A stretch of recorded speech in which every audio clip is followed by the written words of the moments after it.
Yeah, how awkward is this? Don't worry, it won't be at this angle for much longer. So, hello everyone, and welcome to the live stream. How are we all doing? We need to go through the process of doing the Discord ping. There we go. Got that one. Got the link. I need to keep the stream open as well. That's fine. We're gonna go to here, paste. It's a bit difficult doing it one-handed. So, at everyone, live now. 179 people in the server. That's always so amazing to see. 179. Well, it says how many people are in the server when you do an all ping. Alan the Ginzy, hello. How are we doing? Don't worry, this won't be an awkward angle for much longer. I have something very interesting prepared, but I don't know how well or how interesting this will be. It hopefully should be interesting. And the idea is for this to be a 2-hour stream. So we're still going to go on till 9 o'clock. It's now 7:05. Sorry, the ping has been made. Stream is up on my PC. I'm going to have to get the stream up on my phone as well because you're going to see something very different. Here we go. I sat down. Here's hoping I don't accidentally press any buttons. And here's to hoping this is light enough. It doesn't quite look it, despite all the work I... Can I actually amend any of the camera settings? Sorry, just one moment. Mute microphone. No, that's not what I want to do. Niagara guy, hello, glad you can make it. No, I can't amend or change anything to do with the camera. That's a shame. Right. So, look at this. Aha! I need to mute my group chats because they do also appear on my tablet. I can see the stream behind me. Oh my god, it looks so weird at this angle. Oh, that's actually amazing though. Okay, so mute until I change it back. My sincerest apologies for this lack of professionalism. I didn't quite get this all set up in time, which is frustrating because I want to do what I can despite all my limitations to keep things as professional as possible. Nonetheless, we get rid of them. I need to put the stream up on my phone so I can read the chat. Let's make sure the volume is all the way down. Live chat. Hello, Chuma. Yep, I know. It's a bit of a weird one. So what the bloody hell is this? Simple. This thing you can see here, that is my custom crafted coronation box. It is basically done and it's been sorted out and completely constructed on the inside. It's got all the foam padding, all the coaches and the locomotive is in there. Well, besides the boiler, but I've done that for something else, which I will maybe show off later on. It is technically finished, so I can show you. But depending on how well this goes, I might be able to show that later on. KHTFN wants to use. Hello, good to see you. It's very interesting to see how many people can make it at this time, given that this stream is starting an hour earlier. Alan once again saying hello. Mel, hi there. Hello. So I think I've said hello to everyone who is here. Right, so again, this is going to be a crafting stream. Here's to hoping there are no accidents. There was a time in the past where I was doing some crafting when I was on holiday from work, and I ended up slicing my thumb open. And since then, I have been a bit, a bit iffy about using craft knives ever since. I've been completely fine with it, but because I'm doing this live, I have to be just a bit more careful.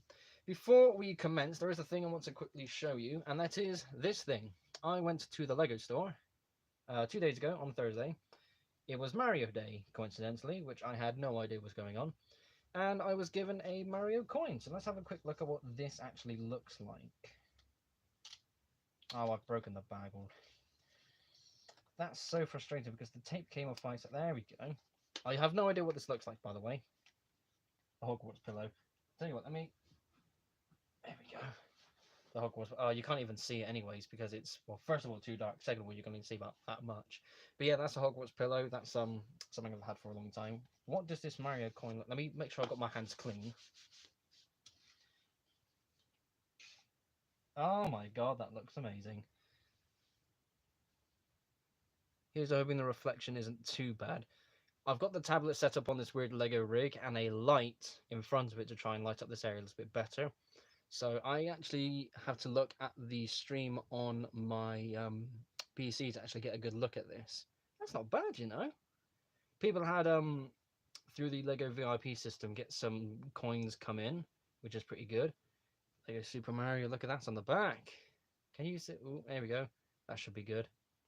That's not bad, you know. With all the other VIP coins that were available, I didn't really care for them, but I'm pretty sure that's going to have some value. I'm going to put that to the side and look after that. How heavy is it? I'm not too sure. It's metal, but it's light. It's it looks like it's been brassed. So the idea, I think this is just made out of, because no way is this gold. It's obviously not gold, but I for one think this has been made out of steel. And then, oh Christ, I've just dropped here. Either gold plated, which again I very much doubt, or it has been brassed. So the way that works is heating up the steel and using a copper wire wheel, and you just go over the heated metal and it creates that sort of look. So yeah, lovely stuff. Okay, finally onto the crafting. We have tools. We have lots of yellow card. So this was a hell of a lot more than I thought I would need. Mr. Robot, hello. Good to see you made it to today's stream. What is going to be happening for this? Well, the idea is for some decoration on the outside of the box, because at the moment it's just covered in red card. Again, like I said earlier, the box is basically finished. I could leave it as is, but I want to make it look a little bit nicer. But I'm not too sure how to actually go about the detailing, or the decoration rather. And the only thing that came to mind was to have some yellow stripes go across the box in the same way that's the coaches are striped. So if I grab one of the coaches here, here's to hoping I'm not revealing anything. Tell you a better idea, because you're going to love this. Let me clear this space. Let me actually take out one of the layers of the box. Ready? Look at this. Have I showed this on Discord or anywhere? I don't think so. Can you see? Look at this. Yes. So this is foam. This has been spray painted black. If I try and tilt it this way, you can kind of see it. That's as far as I can go without anything falling out. So the bottom of foam there is blue, and that's the original color of the foam. Again, this has been spray painted black for a clean and more professional look. Slots have been made for the coaches to sit in. This is where the boiler of the locomotive will go. Tenders there, coaches there. There are 3 more layers. The bottom layer is permanently fitted to the box, and what was I saying? Oh yeah, so the bottom layer is, sorry, I had a bit of a brain fart just there. The bottom layer of this is permanently mounted to the bottom of the box. There are 2 more in the box. I won't be touching them at all. So yeah, this is so lovely. The soft foam is amazing. It does still smell of spray paint, but it's only mild, and you only really smell it when you actually got your face in the box. All the same, this is what I mean for the decoration for the box today. So as you can see, along the side of the coaches are yellow lines. Thick, thin, thick. There's a bit of glare from the light, by the way, so I've got a light in the middle of the screen, like I mentioned earlier, to assist with lighting up this area. Hopefully this doesn't get too distracting. But yes, this is the sort of thing I want to do. And I'm also going to be cutting out some black squares to represent the windows. I'm not going to go for any specific coach style. Maybe just a standard like 7 or 8 windows along the side, depending on how big I make these, just to make it look like an actual coach. Again, nothing specific. I can't quite do it like that. I have to take that wrapping out. This is one of the finicky things about this box. I wanted to have this extra layer of bubble wrap for additional protection. There we go. So that is wonderful. Oh, I'm going to shuffle forwards now. Put that back in the box. Oh, my knees are hurting. Okay, let's have a quick catch up with chat.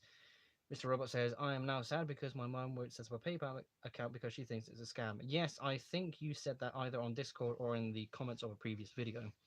That is a shame that your parents believe that to be as such. But at the same time, as the years go on, you will be able to set up your own PayPal accounts, and you can go from there, really. Well, you don't know what to do now. Well, again, waiting game, if anything. You're not exactly in any kind of need to want to do stuff. Again, PayPal is a very big convenience, but there are other ways around. It's not the best thing for me to really say, but again, that's the only thing I think I really can say. Also, TFN1 Studios, I made Microscale, Annie and Clarabelle, Thomas, Percy, and Troublesome Chucks, and James. I think I saw that. I might be thinking of something else, but if it is what I think it is, then I think I've seen that. And it is it, just in regards to that, did you make it so it fits on narrow gauge track, and did you actually put videos on YouTube? Because if that is, then yes, that is definitely what I think it is. Right, all the same, we have delayed long enough. Time to get on with this. So in terms of specific measurements, there are none. And what I'm going to do is, first of all, do that so it doesn't unfold on me. But I'm going to arbitrarily use my ruler, which is now up here, for the first thick line. I'm going to be applying all of this with some double-sided tape because this is much better for applying things from card to card, at least for me, than it is for glue. So I'm going to put that to a side. My thick tape is gone, or nearly gone. Yeah, I think I'm better off with the thin tape because there's loads of it there. Oh yes, I need a pen. Where's my... Aha, there it is, right in front of me. There's my pen. You're buying from Big Ben Bricks. What's the workaround? I don't think Big Ben Bricks has any other payments method. Not that I remember, it's been a long time since I last bought from Big Ben Bricks. I don't know if they do something like a bank transfer, but again, don't take my word because I don't actually remember. If you go on their website and have a look and they only accept PayPal, then I'm afraid you're a bit stuck. Where is my ruler? It's right in front of me. Okay. Oh yeah, my tri-square. This thing will come in handy later on because the corners, or rather the edges of the box, are not quite flush. So yeah, later on I know when I'm going to be able to need this. So put that over there. Right, let's get measuring, shall we? So again, this is going to be completely arbitrary. I was thinking about how I'm going to do the windows as well, because the windows have sort of rounded corners, but at the same time, if I try to get rounded corners for the windows I'm going to cut out of card, that could take a while. And notoriously, I am an impatient git. So it's not quite what I want to do. I think what I'm going to end up doing is cut out certain lengths of this card and then use that to kind of create, again, like you would see on the coach, where you will find the windows position, and they will basically be cut down to a size, and then the black rectangle window pieces will slot into there, because I don't like the idea of the window pieces overlapping any of the yellow card, because you would see that it's flush against the yellow card but not against the red card, so you want to try and press down a little bit more, and it does look really bad. It doesn't look good. Again, you do something for so long, there's small things that you kind of pick up and kind of recognize, and that for me was one of them, and that was definitely in my crafting days. They look like the ones on Thomas the Lego Engine's channel. So yeah, most likely that's definitely what I'm thinking of. Okay. Right, time for scary bit number 1. Crafting knife. Scissors out the way. 2 strips of yellow thickness will be enough for now. So I've got to turn this around. Oh, yeah. There we go. Look at that. That is very tempting, by the way, to get some white card and kind of do this sort of thing, because it's one clean look as a background for like videos, for example. But the sad thing is, it kind of obviously stops at this point, so I can get another one of these, but at the same time you would see that parting line where it would kind of end for the set, and that's its own kind of frustration. So that's basically the reason why I use foam board. Okay, then we don't need to go too far open. If I lean forwards, okay, if I lean forwards you can't see my face, because normally if I lean forwards, first of all I'm getting blinded, but secondly you might just see my chin or my nose like that, just kneeling down. Needless to say, if you are a younger person, do not try to replicate what I'm doing right now, because I am a professional. I have used these tools many times and even experienced what it's like to be careless and injure myself with this craft knife. So for legal reasons and safety reasons, such a disclaimer has now been made. Once again, be very careful. And that's now... Why is that becoming a different thickness? If there is ever a thing I don't like, it's inconsistency. So why is that now going inwards? Oh, I forgot about that. Oh. One thing I did last time I was making the red card pieces, I'm cutting, well, not so much cutting, but the knife is going to be bumping against my leg, so there's going to be a number of times where I end up going like this, and it's going to be a bit inconvenient. And this is a duck, you have made it. Hello, what are you making? So to anyone else who was tuning in just now, basically my Coronation train set special box is right here. It is basically done, but it's completely red on the outside. I am making some special decoration to finish the overall look of the box, and it is done in the style of the lining and window arrangements of Coronation Express coaches. So that is what I am doing for now. I might only do one side on camera. I don't know how long this is going to take. I don't want to be too boring. That's something, again, I'm very self-conscious of. So I don't want to take so long doing one side. This is also why I said this is going to be a 2-hour stream. Hopefully, I can get one side done in good time, and then maybe go back to the standard arrangement of me sat in front of my PC and having a chat with chat. Wouldn't that be good? But even in this current arrangement, I do still have the live stream open on my phone, which is right next to me. What is a bit? Is it off camera? Yeah, it's off camera. So if I, there we go. So I've got my phone here. That's basically to keep an eye on chat, so I'm making sure I'm not missing anything. So if you want to ask me any questions whilst we're doing this, please go ahead and do so. One of the selling features, of course, of the live streams was to keep interaction up with my viewers. Do I want to? Yeah, let's get some thin strips cut first. Let me familiarize myself with this. I think as long as you are still chatting, it won't get boring. I agree fully.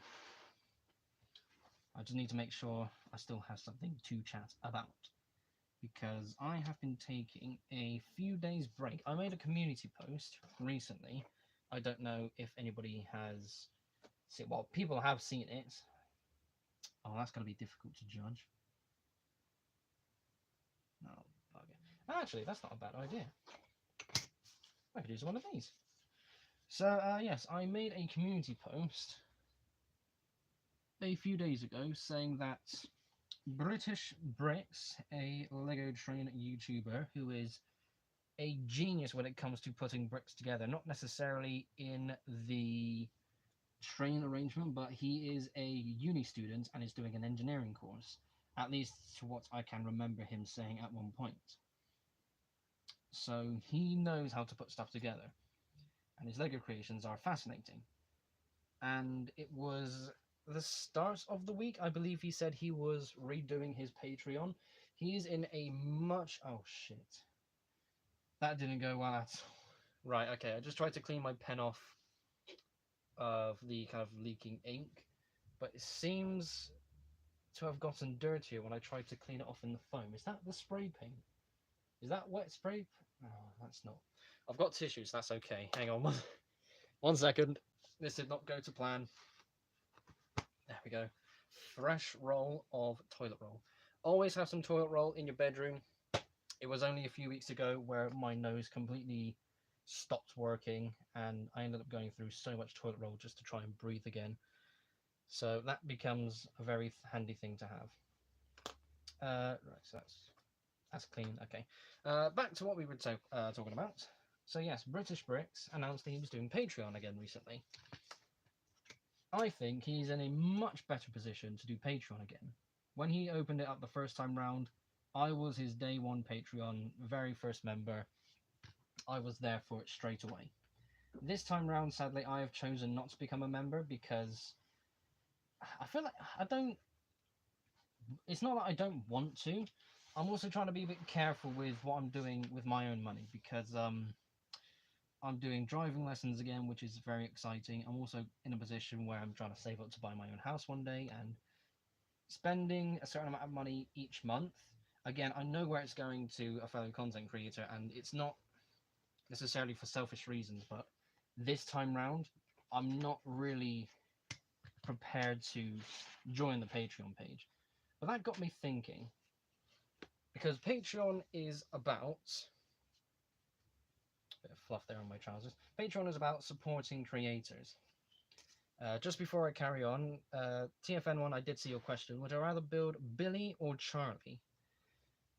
Charlie was the bucktooth one, and Billy was the CGI one. I think I'd rather go with Billy, but that mainly comes from the Unlucky Tugs video where he and his friends were talking about, not talking about, but were watching some old episodes, and one of his mates said, "What does Billy do?" Like as like a genuine question, and one of his friends answered in a joking way, saying, "Billy just goes around the island bullying old people," and that was so funny.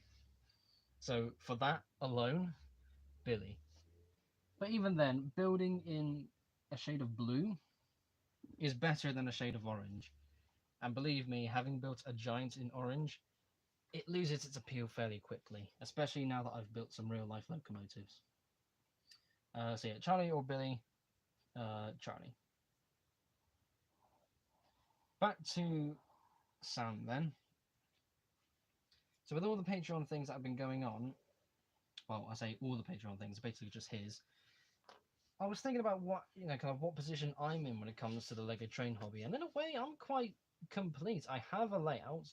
I have built over 200 unique designs and variations of locomotives, whether they're steam, diesel, or electric, or otherwise.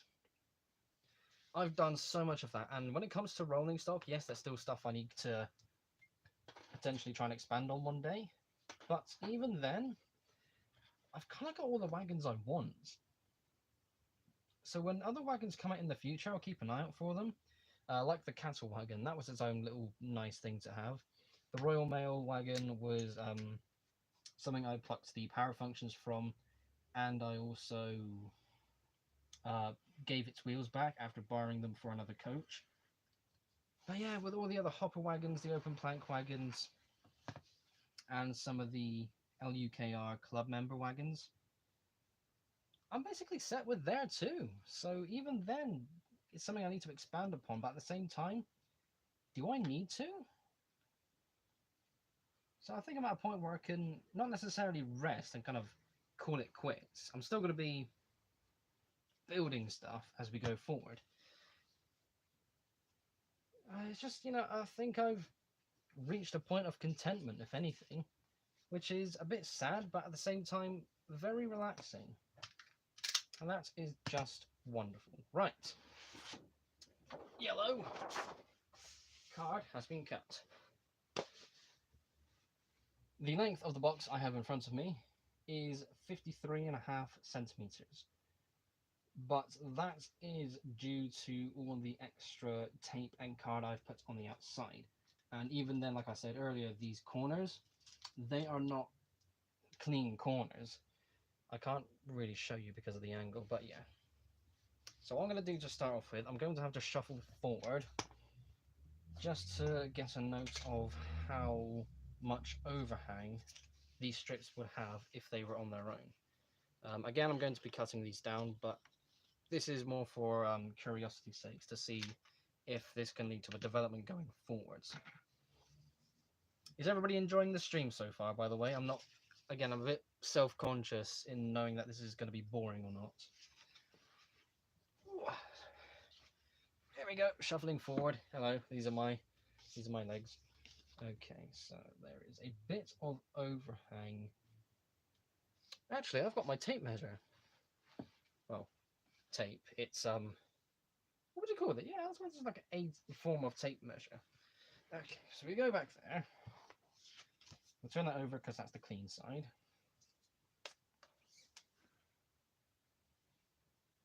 It might be wiser to even give a bit of overhang. So that's 59.5, so that's 3 on each side.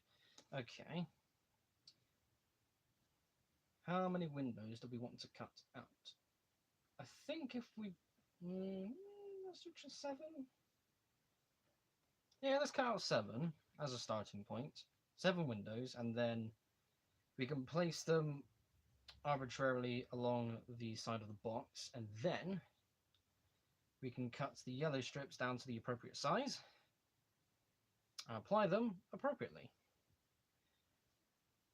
The only problem is, how tall are these windows going to be? This is something that you figure out as you make stuff. So I've got lovely big piece of black card. TFN1, you're enjoying it so far? Lovely stuff, thank you. I'm glad that people are sticking around for this as well. Which is, oh yeah, of course it was. Actually, okay. I know how I can determine the height of the windows. Yeah, the lighting still looks okay. Okay, just looking back at the stream, just making sure things are still going smoothly. So let's turn them over so we can see the clean sides. Right, there we go. So that is coronation lining, basically. The cutting board I have has some grid lines on it. And the 2 thin lines have the same thickness as these squares. Okay, but if I look back at the coach, it was a bit more spread out. So if I try...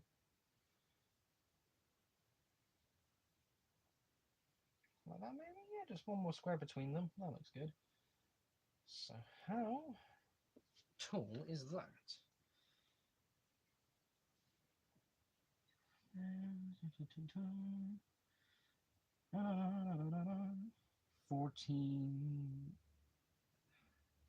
14.2. Okay. So 14.2 in height. Blue Nugget, hello! Thank you so much for sticking around. Hello for, or thank you for joining us. Hello and welcome and all that good stuff. This is a bit of a random question, but how many studs apart are the axles on 2XL wheels if you have 2 right next to each other? It's not so much of a random question because having built locomotives that use 2XL drivers a fair few times, that's something that you kind of get to know straight away. So it's forced. How do I? Oh, I can't even show this. I don't have any Luke's bricks to hand. Actually, I think I do. Okay. Come on, I just need 2 slope bricks. Come on. Oh, there's red pieces on here I could have used for my... Oh, damn it. Never mind, that's me talking to myself for something else. That doesn't matter anymore. Come on. I need 1 more brick, you turd. There we go. Okay. Right. To answer your question, these slope bricks are going to represent 1x2 bricks with the Technic hole in the middle. And that's basically what it would look like. There's a 4 stud gap between the pieces that would hold the wheels in place. For 2XL, it's 4 bricks. For 1XL, you'd have a 3 stud gap. And with normal drive wheels, you would have a 2 stud gap. And I remember that because the Emerald Knight was something I built many years ago, and that was the distance I kind of got used to when it came to making my 6 wide models. Now that I use 2XL drive wheels, there's a 4 stud gap between the 1x2 bricks with the Technic holes that you would use to put the axles through to hold the wheels. So, i.e., 4 studs between them. So hopefully, this is a duck that answers your question. And here's the open that leads to building some wonderful creations. Now then, windows. I will need to turn that background that way. That box is starting to get in the way. No, okay, I think we're fine. Oh, where's my drink? There it is. I don't think I need a bit of a drink just yet. Ruler, which is over here. What are we looking at time-wise? 7:34. This is going a little bit slower than I thought, but at the same time I am interacting with chat and answering questions, so that is also a good thing. Okay.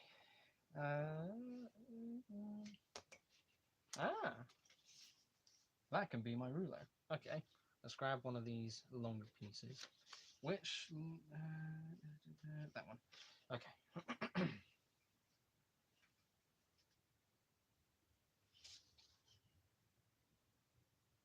Yeah, sorry, I'm just thinking to make sure I'm doing this in the right way. Okay. I also realise I'm using black marker pens, or a black pen, on black card, which doesn't necessarily work. But if you look close enough and you do this sort of thing with black card, it is visible.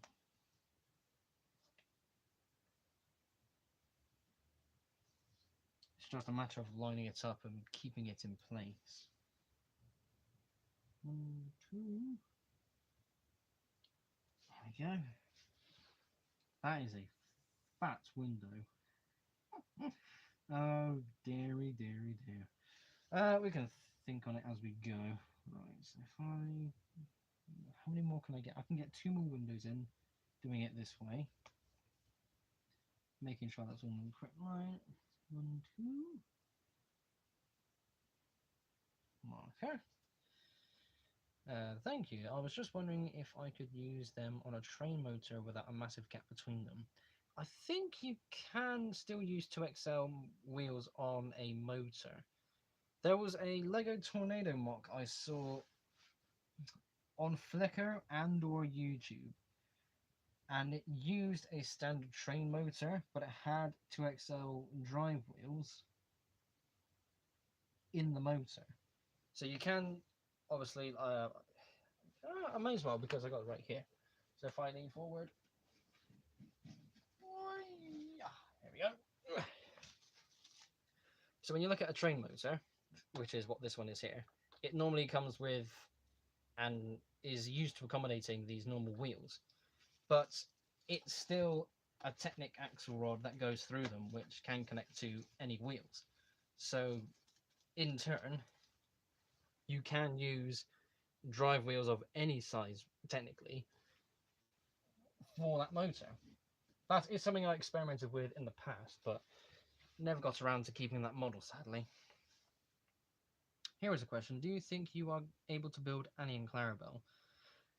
I am able to build them, and I probably should build them. Now that I have Toby with Henrietta, Annie and Clarabelle should not be delayed, because that would be that'd be a bit of a shame, you know. And I suppose one of them would have to be powered too, because Thomas isn't powered. How big do I want these windows to be? If I do, let's go with 11. That seems reasonable. Making sure it's lined up. This is something you have to be very precise with. This is the difference between building with Lego and actual hand crafting. Precision is everything. Another one there. We'll do 2 lots to start with. Okay, turn that around.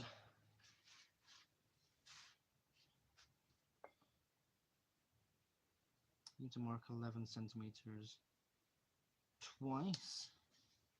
So we have that one there. And we have that one there. Lovely bass.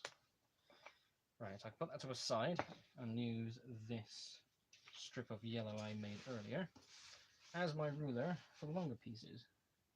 Now it's just a matter of finding. This is the issue with black on black. It's very difficult to see sometimes, but I think that should do it.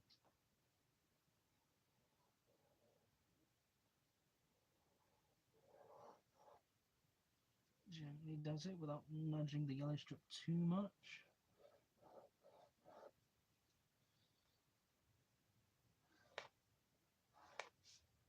There we go. Right, I can see that line. Let's cut that piece out. And then I can cut out the first few windows.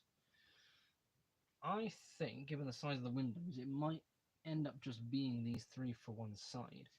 And that's not bad if that ends up being the case. Because I can use the rest of the windows for the other sides of the box. That'd be pretty... Why didn't that cut all the way through? You arrogant piece of card.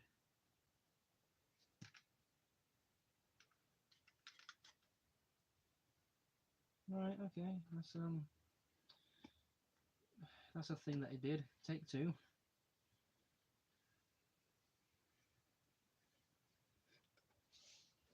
There we go. That's better. One try, please. That would be much better. Oh, okay.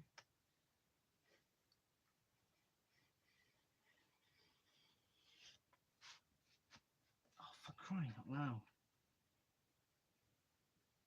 The red card wasn't this problem. Even using the black card in the past wasn't that problematic. Why am I cutting twice?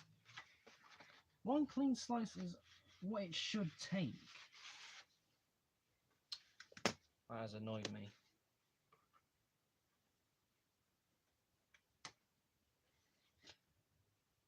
Go. Right. Okay. And it was 14.2 going upwards. And again, that is space for 3 windows.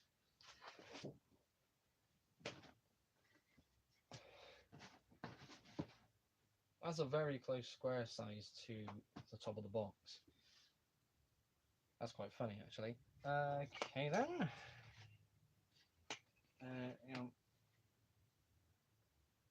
Get it on the right side, that would definitely help. 14.2, 3 more times.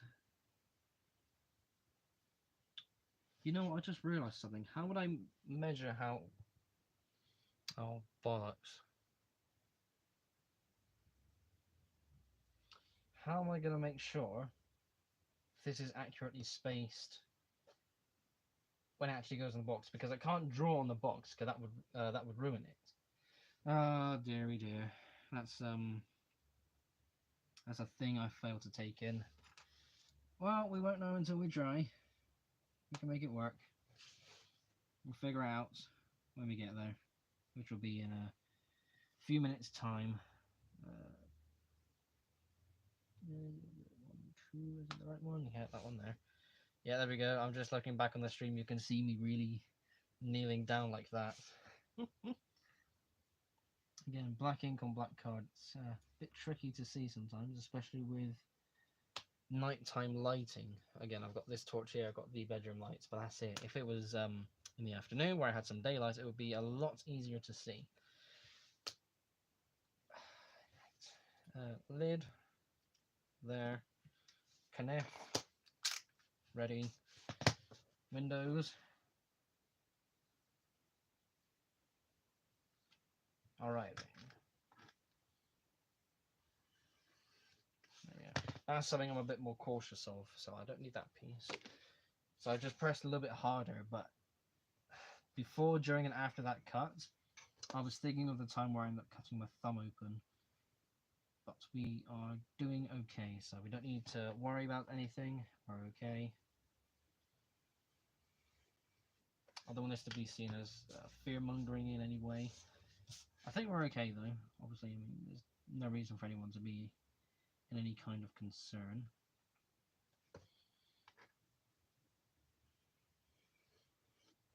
There we go. We have a window. Well, we have 3. That is good. Do you play any video games these days? Yes, I failed to say this earlier when I talked about me having my break from Lego trains. So, for a few months before November last year, I got back into Hearthstone, and then the whole Activision Blizzard mess, shall we say, that all occurred, and in good conscience, I could not continue to play Hearthstone. I've been playing it for years as well, and there was a long time where I stopped playing anyways. So, having quit for a second time, I'm staying away from that game, especially knowing what some of those developers did. But that was then. The only other games I really play, Left 4 Dead 2. I still hate Left 4 Dead 2 because other people who play that game are stupid. Call of Duty Black Ops 2. Every now and then I'll play the zombies mode, but after a few, well, not even after a few games, once you got a decent game going, you got a lobby of 3 other people who know what they're doing, you get to round 20 and eventually you go, right, I'm bored, and I just end up leaving and I don't touch that game for another 2, 3, 4 weeks. I can't remember the last time I actually played it. And the other game I got back to playing recently was Fallout New Vegas, and that was fun whilst it lasted. So that was the game I started up again during my Lego train break. I have one character which is my main character, and that's basically got every single quest done. That's 100% completion if it's possible. That's done it. So there's that one. If I cut in half to start with, is that a good idea? Instead, before I go into that, let me position the windows on top. So yeah, New Vegas, that is a game that I have started again. I've got about 4 days on and off during this week. And I think I'm at a point now where I just can't be bothered to go on anymore. I've done enough in the main game. I'm not going to be touching the DLCs because they are long. And I'm someone who, I'll play a game once. I get something like Fallout New Vegas because it's a story game. I've completed it once before. I don't really see a desire to go back again. Compared to something like Left 4 Dead 2, compared to something like Call of Duty Zombies, that's something where you can go back in and the game will be different every single time. So yeah, there is that. And now it is time. How are we going to get the windows on? Because once I get the windows on, that is the lining basically sorted. Where is my there? Where is my brain? It's missing. Okay, tape there. I'll be quick. That's something else that I don't realise that I do. I only sat quite a bit forward. Let me there we go. For the sake of viewing pleasure. Oh shit. Don't do that. Okay. I'm also swearing a little bit, which is not good because if I want to keep up my monetization, I should not be swearing. I was about to say something else. Oh yeah, that was it. So, when it comes to doing the crafting stuff, one thing that every now and then, because I don't do it too often anymore, I think to myself, why are my scissors and some of my cutting blades so filthy? Like, what is this? But it turns out it's the moments where I go to cut some strips of double-sided tape and it's the sticky residue that gets caught onto the blade. There are times where I've used a pair of scissors and I just went all in, thinking back to my when I was making my Captain Britain cosplay.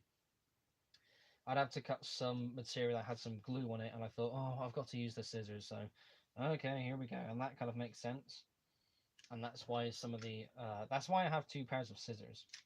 So I have some proper good long scissors to be able to get some good clean single cuts. But I have a second one. This one's clean, and the other one I have is a mess. Okay,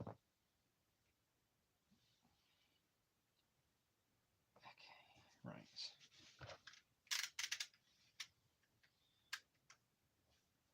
Seems to be okay so far. Let's put that one in the middle. Let's see how that goes. Because using that as a judgment call is much better. Oh, pardon me. Well, let me get rid of these bricks as well, one sec.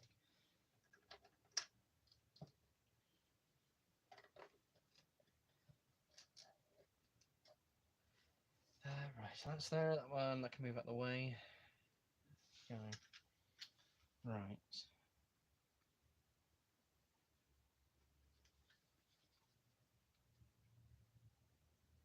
This is another thing with double-sided tape. It's not so much of a finicky thing, it just takes a while to do because obviously with it being double-sided, one layer keeps it clean. And this is just so time consuming. Again, it all makes sense, but using so many strips of double-sided tape rather. It's just a slow process I've had to accept. I was very tempted, I have to say that I was very tempted to use some actual yellow lining tape itself for this lining detail instead of going with card. But I didn't really want to essentially waste so much lining tape. I'd have to buy 2, maybe 3 rolls just to dedicate to this. And even then, I'd only really use 2 different thicknesses, so it wasn't really worth it.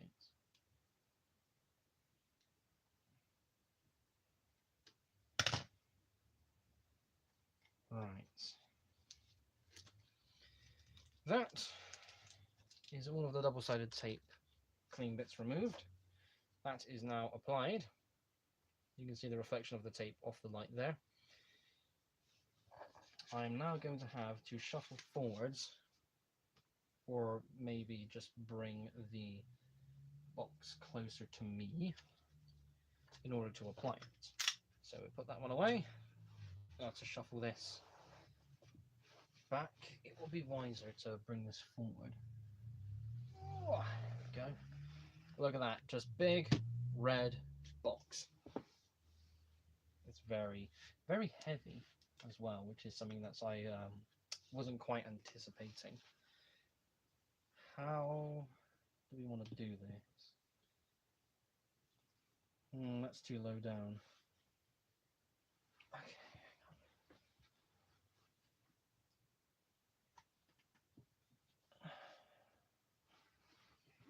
You're probably going to see oh no, just about got away with it. This is where an extra pair of arms would come in so handy.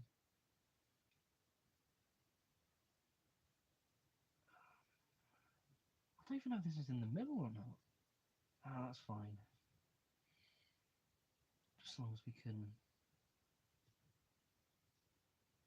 make sure it's actually at a right angle. Okay, if I press.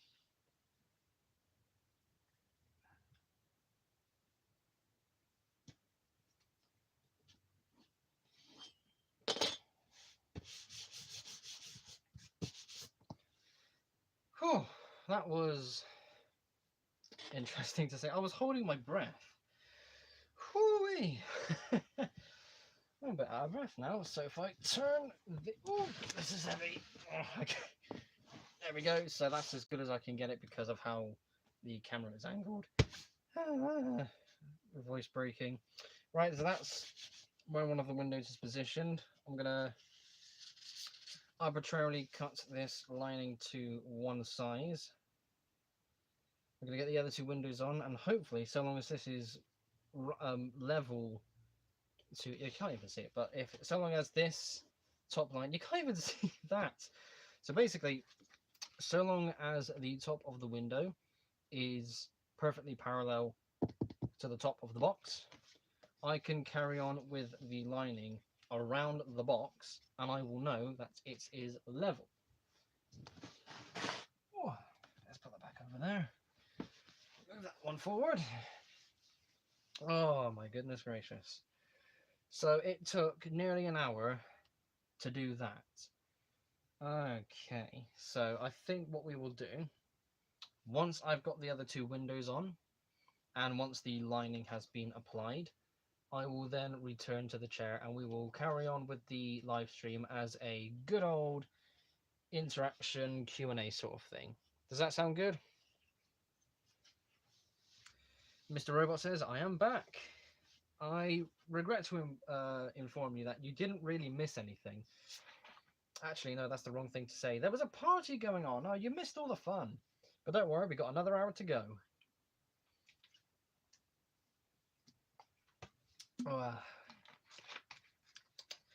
Oh, there we go. Still not sponsored. One day, I will make it happen. Nah, don't worry, Mr. Robot. You didn't miss anything. It's okay. So, if I put them along... Oh, these strips are going to be tiny. Well, it's not in the middle, and I did suspect as such. But if we have a quick measure to see what that sort of distance is, what is that? So 5 on both sides. So 5 that side. Lean over and do 7. Yeah. Okay. 5 and 7. We can do that. Oh, I'll tell you what, my back is starting to ache a little bit. Oh, man. Whoo-wee. Okay. 5 and 7. Oh, hang on. To the marked side. I need to keep one side clean. Okay, so that's and 5 and 5. 7 and 7. I think that at this point it's worth using the scissors. This is very risky. Actually, no, I don't really want to risk using the scissors because if it's at an angle, it's going to be visible when I go to apply it, and that is not something I want to do. But what I can do is use the grid on the cutting board, as long as I don't nudge it with my sticky hands.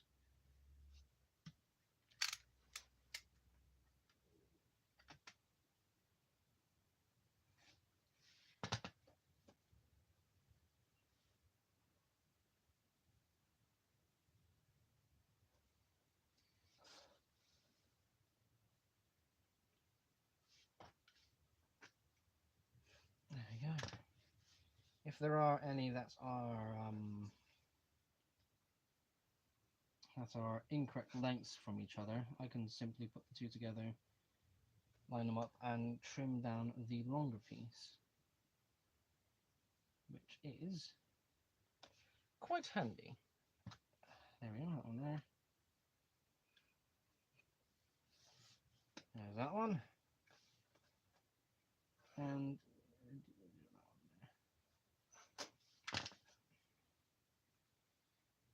I'll tell you what, that's just got me thinking. Going back to the question earlier when someone asked about what video games I play. Past few days when I was playing New Vegas, I thought to myself, you know what, another game I haven't played in, what, like 2 years, I think it said, at least according to Steam? Terraria. That is a game I haven't played in a very long time. The only thing I really do in Terraria now is just do a bunch of digging to grab as much silt and slush as possible to then turn it into like gold ore. You know, there's a machine, I can't remember what it's called, but it basically takes all your silt and slush and it transforms it into gems and mineral ores, which is the only thing I really do now because it's like a get rich quick sort of thing for Terraria. And that's really good.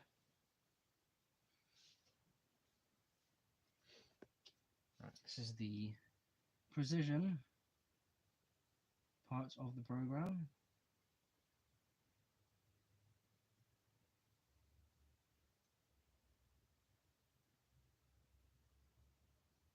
Don't make me regret this.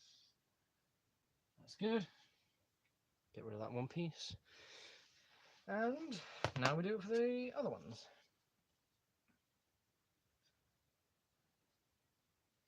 We have now basically crossed the 1 hour mark, and there was me thinking that this would be done within the 2 hour time limit I have for this live stream. How foolish.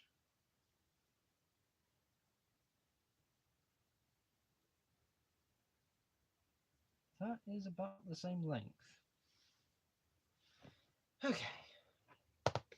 Right, I can get rid of that. Now, more double-sided... Oh, hang on.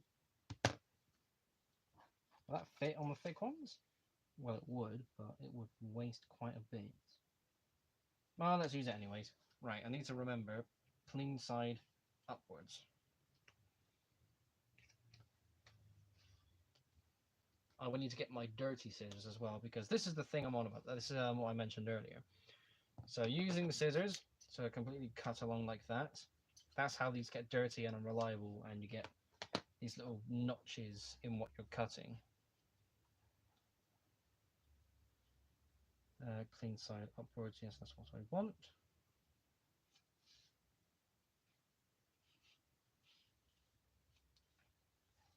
Or if I'm just quick enough with my blade here.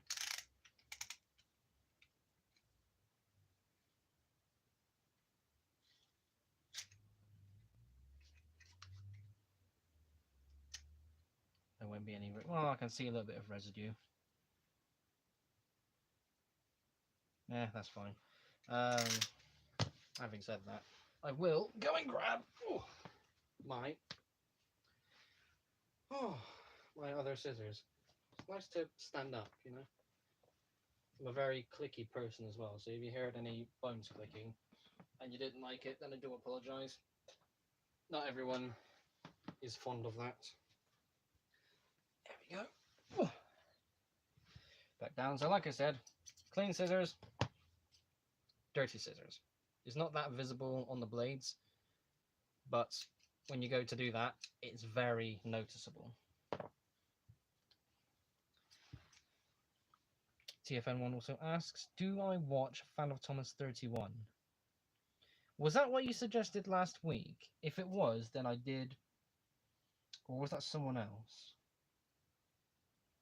The channel name I don't recognize. What was that? What was the channel I was recommended to watch last week? It was a Lego Thomas YouTube channel, and it was a channel that I recognized and have seen before because I scrolled down and recognized the older videos that he posted, and there was even a time where, this is probably not the best thing to say, but it's probably worth it for the conversation. So I don't remember what video it was on either. I think it was the Donald and Douglas mock he did. I pointed something out in a sense of a build preference. I thought, well, I'd rather do it this way. It was not meant to be rude or anything like that, but he took it as something that was, you know, as if I was kind of dumping on his model. So he got quite defensive and had a bit of a rant at me in the comment section. So I thought, well, you know, sod this guy then. But yeah, that's the first thing I thought of when I saw that channel. That one time where he decided to be a bit of a dweeb. There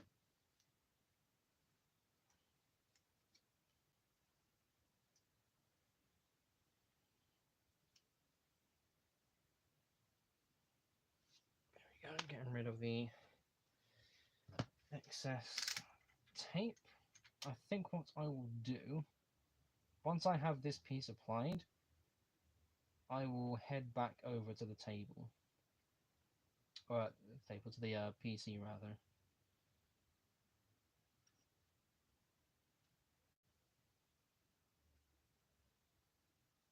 Because this is becoming very time consuming, and that light is starting to get on my nerves.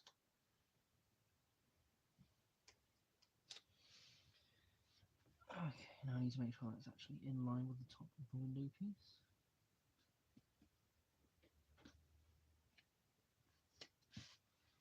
There we go.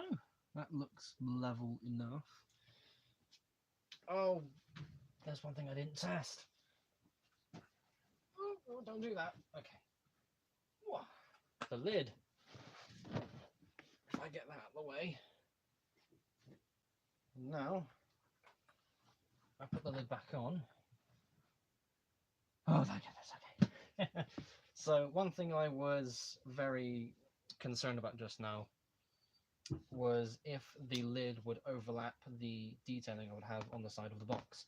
Thankfully, no, it didn't. And I've put the longer side on the wrong side. Oh. You know what, it doesn't really matter at this point. I mean, the details are still there. I can get the pieces to wrap around. You know what, I think I might only just do that one side. I just write like Coronation Scott along the bottom. I think I might just do that instead. Okay, that is going to be the change of plans, and I will do that tomorrow. Oh my goodness.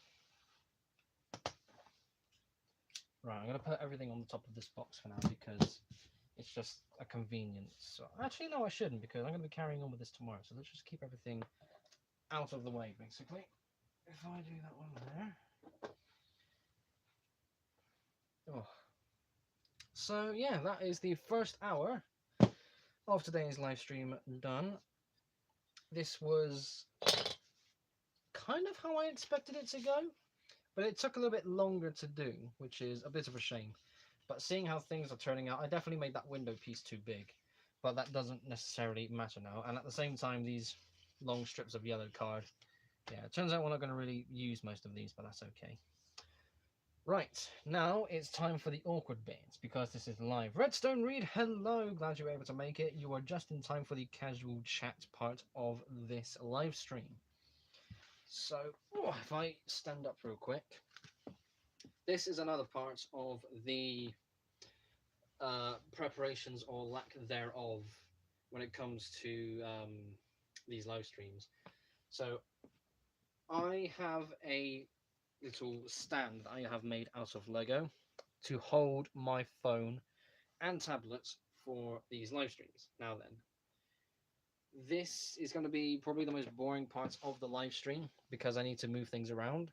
I won't be like cancelling the stream or ending the stream or anything like that. It's just going to be just a bit awkward. Right, I can finally turn this sodding thing off. Oh, my eyes. Okay, I may as well show you as well. If I it's over there as well, so it doesn't necessarily matter. There we go. So, I'm gonna have to move how I'm holding the tablet as well. There we go. So this is what it was standing on just now. This entire sort of top section, if I can actually get it to be viewable. There we are. So that's what the tablet was sitting on, and that front little sticky outy bit, that's how the light was angled downwards. So then, I now need to sit back over here. Again, this is the awkward bit, so I do apologise. Hello. Yeah, so I need to take this little rig off the top here because I still need to use the legs for the other rig that I have, which is this one. The phone sits at the top, and the little sticky outy bit here at this side is what I rest my tablet on when it comes to the normal live streams. Very interesting, so to say. I can't say professional, despite the fact how much, despite the matter how I can't even speak. In a way, that's a good thing because it's not professional, so don't say it. Okay, then. We're getting there. Thank you for bearing with me. I think it's safe to say we won't be doing this again for future live streams. Okay, all those pieces are off. I need to get those behind the monitor, which is itself very awkward. There we go.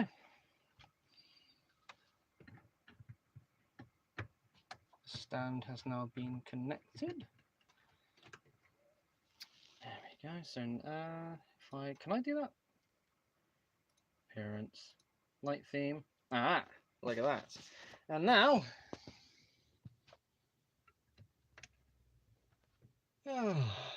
there we go.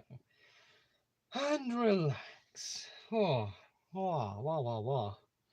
If I nudge that just a little bit more. There we go, that's better. So, that was the first half of the live stream completed. Again, that was a very interesting idea. That kind of took me back to my crafting video days. That was a very fun time when I did that, wasn't it? It was fun, but not necessarily popular. These pieces, I'll just, there we go. There's a box I can chuck them in. Where's my phone? There we go. I don't need the live stream on my phone anymore. I might even have to put that on charge. Okay, let's go over to Discord and say still streaming for another hour.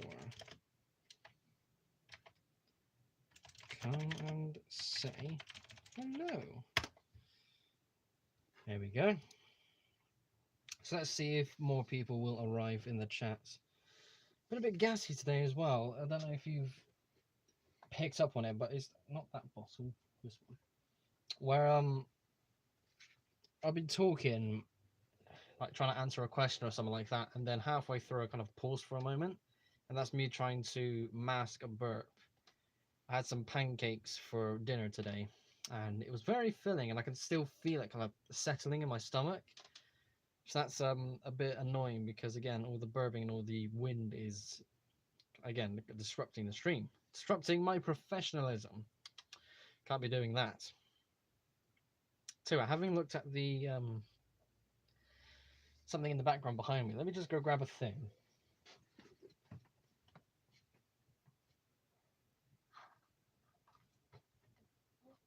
Also making sure I'm not revealing anything on camera, because that will definitely get me into trouble with YouTube. I have this picture, which is a very lovely picture. It was in a frame, and this was purchased at the station at the Watercress railway line when I did that a few years ago as a birthday treat. I want to get this picture photographed, photocopied rather, so that way I can put the photocopy on the top of the box I have to display this Lego Express. And yeah, I think it might be a nice thing to do.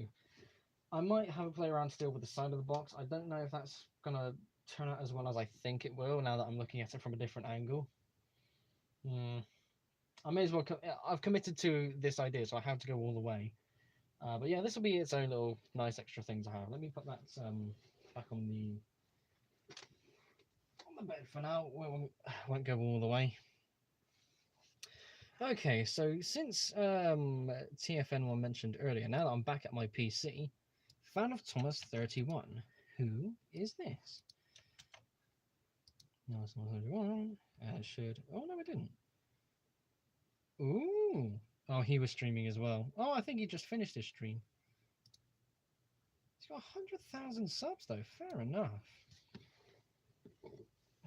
Oh, pardon me. Again, there's another moment where I just couldn't hold in the wind. Some machinima sort of things, some Trackmaster toy stuff, Gmod things. He has made a model of Trackmaster Thomas, but it looks to be the, what is it, Strasbourg? Is that how you pronounce it? Like the American Thomas, basically. Just waiting for YouTube ads to get out of the way. Come on, let's have a good look. Oh, this looked like it was his 100,000 sub celebration. That's nice. It's nice to see some Trackmaster stuff as well. I've got a good amount of Trackmaster Thomas toys. I did a video as well of all of the Trackmaster stuff. Well, not all of it, but was able to get some of it out and had a bit of a play around. Where's your Strasbourg Thomas? I want to have a look. It's taking a while to find it. I'll have to look around for it at another time. Okay then, let's. Oh, that's another thing I could. Looking at my screenshots, that's a thing I can talk about as well. So earlier today, the YouTube channel called Cinders and Ashes UK uploaded a video called "How He Would Adapt the Super Rescue story from the Railway series into the TV series," and the video was a suggestion made by me. This was made a few weeks ago, and it was basically a way of saying, you know, what you got any content ideas, because Tug's character profiles will eventually run out. So, you know, what else could I do? Get rid of that chat thing as well. There we go. And I said, well, thinking about Bobber and how Henry just got written off with a single line of dialogue, still annoyed so many fans. Super Rescue was Henry's last story in the books. If that's going to be his send-off, how would you amend that to fit with the TV series? So that would be something you could do. And he posted the video, and basically I got a big shout out at the beginning, which was so cool. Even with the subscriber difference, even with me being on the viewer side of things, to get a shout out and for him to actually say my name and to even show the comment itself, that's so cool. It really, really is amazing. So yeah, I also linked that in my Discord server, if anybody is interested. What's going on in the Discord server? Is anything? Well, it's a bit quiet at the moment. Wolf the Train Guy. He's live, let's go! Well, that was an hour ago as well. Where have you been? Well, he did say he'll be there, so he's still got 45 minutes, so that's okay. Let's have a look at, oh yeah, some stuff I can do. So at the moment, I don't have any videos recorded ready to go up on YouTube. So the last video I did was my Lego Spencer video, and I think needless to say, it performed really well. It was very popular, which is something I was kind of expecting, but for it to get the amount of views that it did very quickly was a pleasant surprise. And yeah, it's pretty cool to see that. And that was the last video I had recorded, and that's when I decided after that, I thought, okay, I'm going to take my break because, you know, a bit exhausted, a bit drained. Jack Taylor, some more Nerf questions. Oh, you know me, let's go. Nerf questions, hit me. I'll keep some I'll keep some interest going for the Nerf side of things. Speaking of Nerf, I still have the combos revisited ideas written down on my upload schedule, and even though the poll said not to really bother with them, I still might give them a go just for the sakes of having more Nerf stuff. I'm going to give it a try. If it's too similar to how they were, well, maybe not all of them, but like let's take the Rapid Strike for example. If the combos turn out to be very similar to how I had them the first time round, I think it'll be obvious to kind of not bother with that afterwards. I still need to do the Phoenix, but that will definitely be done. The Exploding Kittens custom cards. Yes, the custom cards. Where did I put the box? Hang on. Where did I put the box? Box. That's basically all I said. Where is it? I can't think where I put it. Oh, I want to show stuff. It wasn't around there.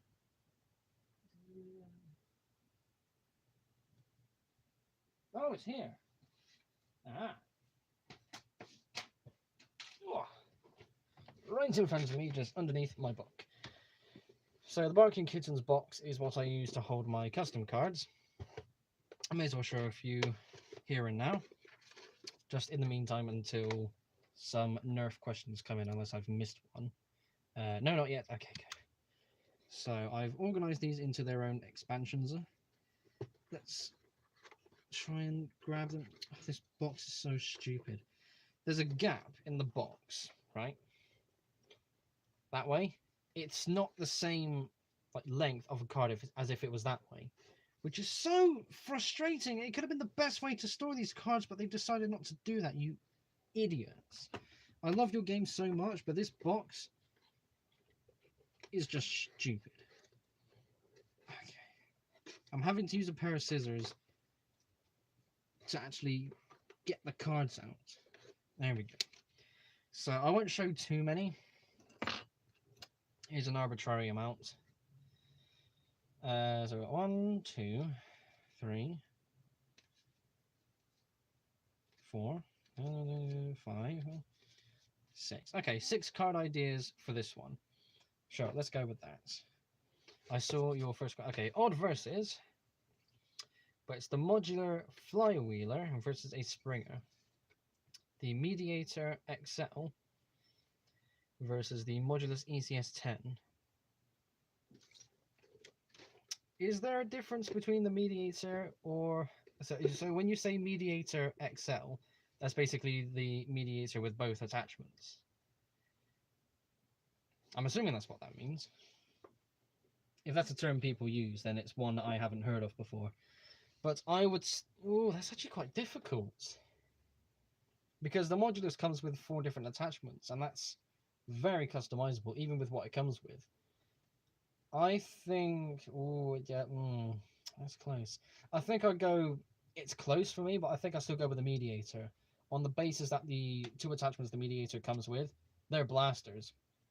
So whilst the... I can't even do words. So whilst the Modulus does come with... It comes with 2 12 dart. Does it come with 2 12 or 2 10 banana mags?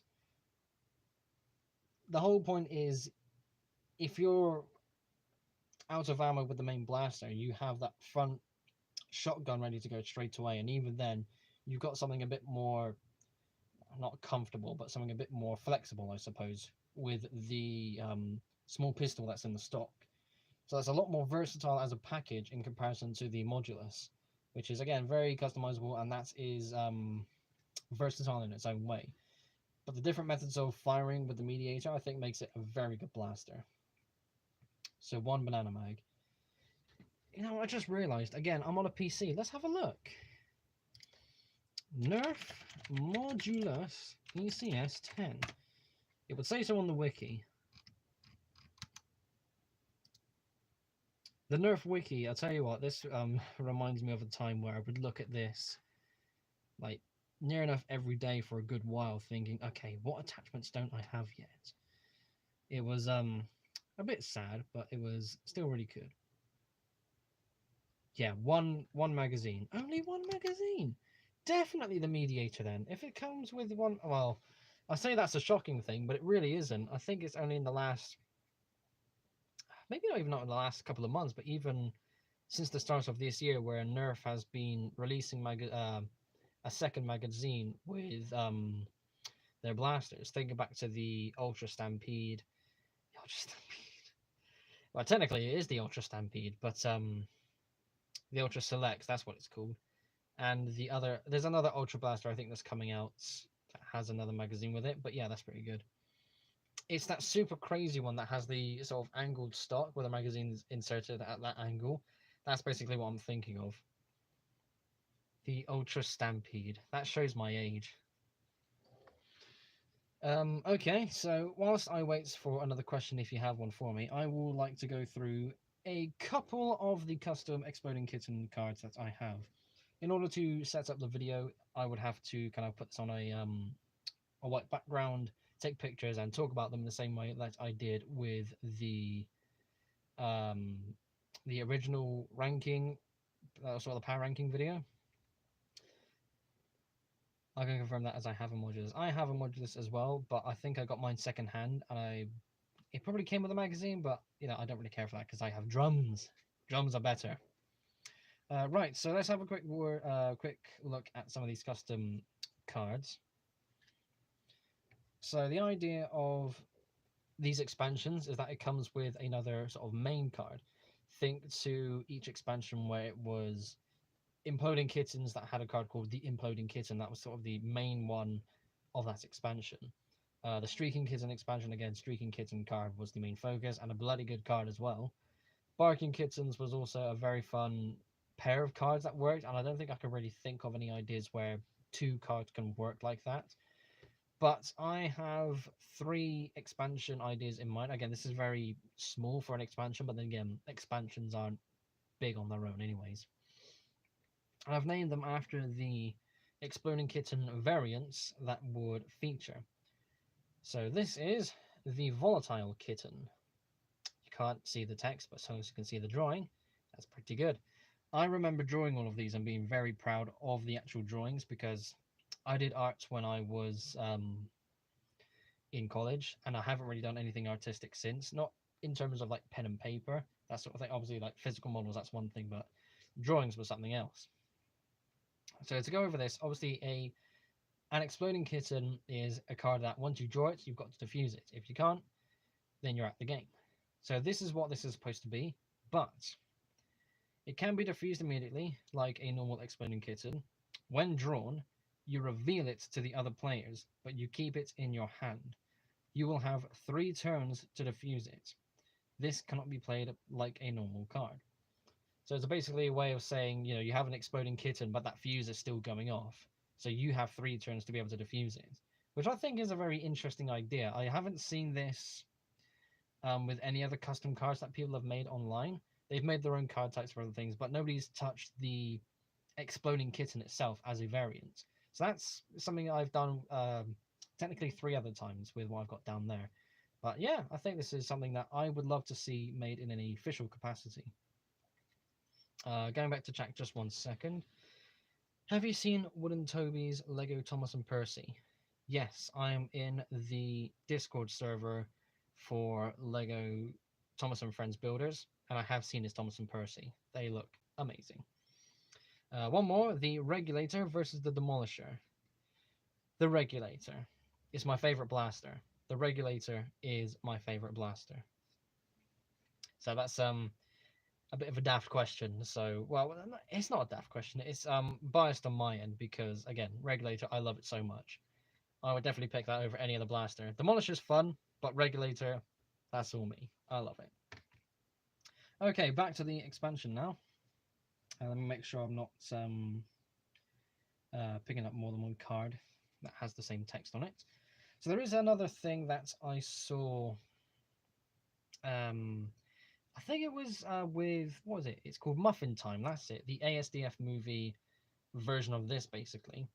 And there was like a game reset card sort of thing. I thought that's not a bad idea. So this next card is called Time Slip. It's very. Sorry, I'm just taking a moment to realize the stream camera is mirrored, where the actual stream itself that I got down here on my computer screen is the right way around. So I put the camera to the put the card to the camera. I think, oh no, it's backwards. But on stream, it's actually the correct way around. So, by the way, again, more appreciation for the drawing. I was so happy with this one. So this one says, take out all exploding kittens out of the draw pile and put them to one side. All players turn in their hands, shuffle them with the discard pile, and deal 4 cards to each player. Swap the draw and discard piles. So basically, all the cards that have been played and put into the discard pile become the new draw pile. Anything that wasn't drawn is now the discard pile. All of the exploding kittens are now somewhere within the new draw pile. And it's basically a sort of a sense of, okay, what did people play? Where is it? I need to make sure I draw that card. If someone's got the other barking kitten, if someone's got a streaking, if there's another diffuse in there, I really hope we can find one. So this is basically a way of not so much restarting the game, but kind of flipping it on its head. I was able to use these custom cards in some games, and it definitely got used at least once. and when it was explained and used, it was very, you know, interesting to say the least. I definitely remember the reactions people had when I was reading out the card and the function was demonstrated. It was like, oh no. Oh, pardon me again. Oh, goodness. So much wind. That's not good. Oh, goodness. So sorry about that. Okay, going back to chat. Jack says, best Nerf find I ever found at my local charity shop. A complete mint condition regulator with all of the attachments and ammo. That will be a damn good find indeed. I have to go now, but shall return later if I can. Thank you very much, Jack, for sticking around for as long as you did. Even if it was only for a brief moment, it was good to see someone come along for the live stream.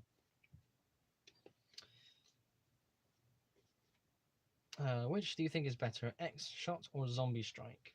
I have used some Zombie Strike stuff, in particular the Scavenger and the Nail Biter. Sort of, is it Zoom and Doom?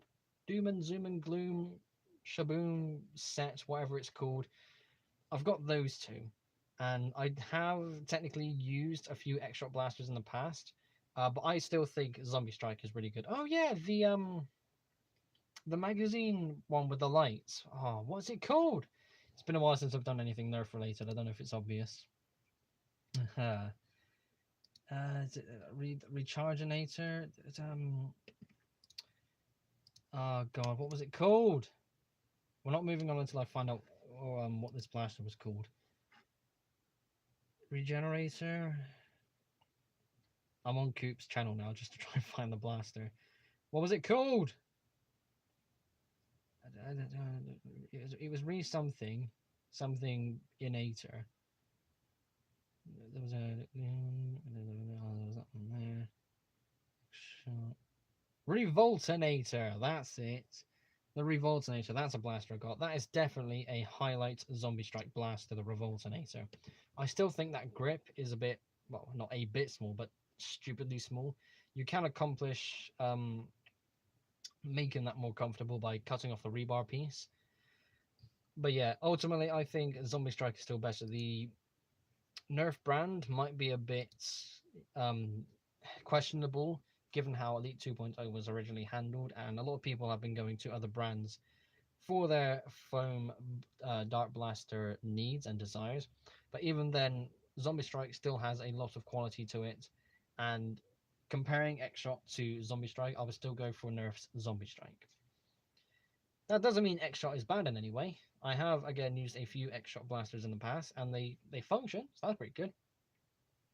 Okay, back to the cards.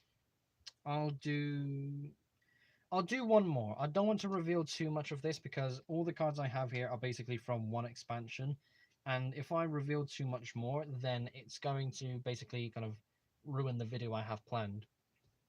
I know not that many people tune into the stream anyways, but at the same time, I still want to save some of this stuff. Let me quickly read the text of the cards. Let's see which one's more interesting.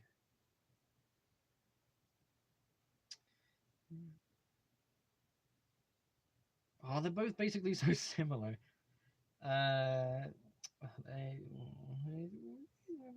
Let's go with this one. Go on. Okay. They're both really good, but let's go with this one called Counter. This is a card I've made more than one of. So that is the artwork. Very interesting. Again, thinking of what the artwork was going to be like was interesting to say this, because it's the sort of thing where you look at the Exploding Kittens card arts anyway, where it's here's a llama with boob parachutes. It's like, okay, that's one thing, but at the same time, I kind of want these drawings to make sense. So I'll hold this here as I read out the other one. Again, some of the lesser powerful cards have obviously more than one in the deck. So it reads, turn the effect of a card that's played against you back onto that player. That's good, isn't it? So basically, what that means is, let's say you play something and you get noped. You can then counter that, and that's basically noping the nope. There are some cards this probably won't work with. Obviously, something like Shuffle, for example. I can't think of too many more that come to mind. But there would definitely be a few cards where this wouldn't work with. But I like the idea of someone setting up this ultimate play and they go, right, here we go, screw you, let's go. And you just go, it's not even a no, but it's just, nah. It's like the Uno reverse, basically. That's all this is. That wasn't what I had in mind when it came to making this, but since coming up with the idea and concept of this card, there are comparisons to what this sort of thing exists in the form of other games. So again, like what was the other one I said earlier? The time slip card, where I said this is something similar to what we saw in Muffin Time. The counter card is something that you can see a resemblance in the Uno reverse card, and so on. So what I'm going to do, tiny fly there. I'm going to put this back in the box. Hopefully not in a way where it's difficult to get back out. That'll do. Nice and simple. And I will probably get on recording with that tomorrow, because the box is going to be a very simple thing to finish, or the detailing rather, from earlier on, and then you can get on with the cards. That'd be good. Okay, back to chat with the TFN One Studio saying, what do you think is better, Elite or Mega? Well, that's a bit arbitrary. Mega doesn't really have that much in the line, and Elite Blasters, well, if we're going to look at Nerf Elite specifically, no Zombie Strike, no Modulus, no Elite 2.0 either, because that is something different. Just Nerf Elite on its own, then obviously it's going to be Elite. The Mega Moto Strike was a blaster I was really looking forward to, and it's to anybody who doesn't know, the Moto Strike is basically a Mega magazine-fed blaster. The magazine has 10 darts, which is really cool. It's semi-automatic flywheeler, looks amazing, right? Oh goodness, more cursed wind. And I was really looking forward to it because when it was at the toy fair of that year of release, it received a lot of praise. I can remember Coop saying it's a really good mechanism, it feels really good in the hand, firing it is a lot of fun. But when he did his video, he had a lot of issues with the trigger. And I think at least one other person I saw who did a review on, I don't think it was Walcom, I think it was either Dr. Flux or American Foam. But I'm not going to try and find the video because we'll be here for a long time otherwise. But yeah, I do remember seeing a lot of people doing their reviews and they were not too impressed with the Moto Strike, which is a real shame. Seth Bricks, you're here. Good to see you. Good to see you made it. Medium or large drivers for the 08s? Why would you want to build that locomotive? Sorry, that just that didn't, well, not caught me off guard, but it was a sort of thing where I recognize, you know, BR class 08, and straight away I think, oh no, just no. I get enough of that with LUKR members as it is. It's such a meme in the club for that locomotive in particular, and there are different ways you can build it. I made my 08 to be 8 studs wide, and for the scale to match, I used large drive wheels.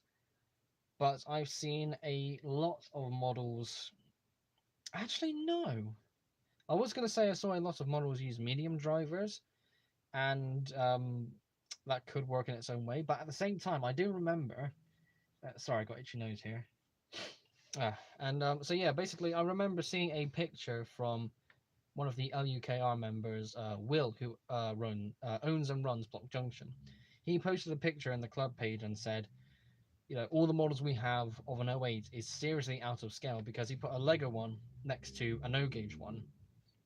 And they are different gauges, but they're also so similar in size. And 08s that had medium-sized drive wheels were so small in comparison to what an O-gauge Gronk actually looks like. See, if you're going to make an 08, make it, you know, give it some good length, use large drivers, because I reckon that would be a good basis to kind of go from there. I don't think making an 8 wide one, I think 8 wide again, could work because I'm thinking back to my model. But I think if you could try and make a 7 wide one, that would definitely be better. But it definitely needs to have some length to it. Basically, look at British Brick's version of an 08, but make that longer and use large drive wheels. Because again, genuinely, like looking at that, I'm not, again, this is something where I can't find the reference picture, but BR class 08, it's much bigger than you think. So yeah, final thoughts basically. Use large drive wheels. You're not going to really get too much framing detail around them. But then again, Seth, you are a clever person. You will be able to figure something out. But it has a lot of heft and size to it. So as long as you're able to kind of scale it to the same height of a passenger coach, 7 or maybe even 8 studs wide like my one was, you've got a damn good model on your hands there. God, just even thinking about that picture of the Lego version next to the O gauge version. Again, very close in overall size, but again, two different gauges technically. You can fit a Lego model onto O gauge track. That's a thing I've definitely seen before. But Lego versions of this model of the 08 are tiny in comparison to what O gauge offers. Josh, hello, you made it. Good to see you here on the stream. To anybody who's also just tuning in, you don't need to worry about having missed anything. So I did. Where's my? There we go. Before I carry on, let me have a quick drink.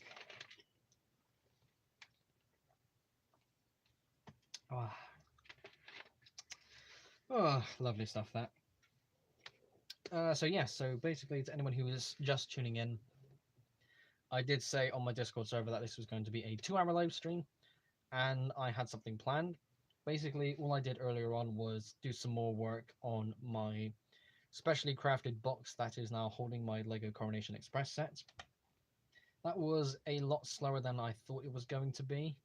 And here we are now basically using the second half to do a traditional live stream where it's just me sat down interacting with you. And again, that was very slow, so you technically haven't really missed anything. It was basically just some measurements, some more interactions. Again, nothing special that's come and gone.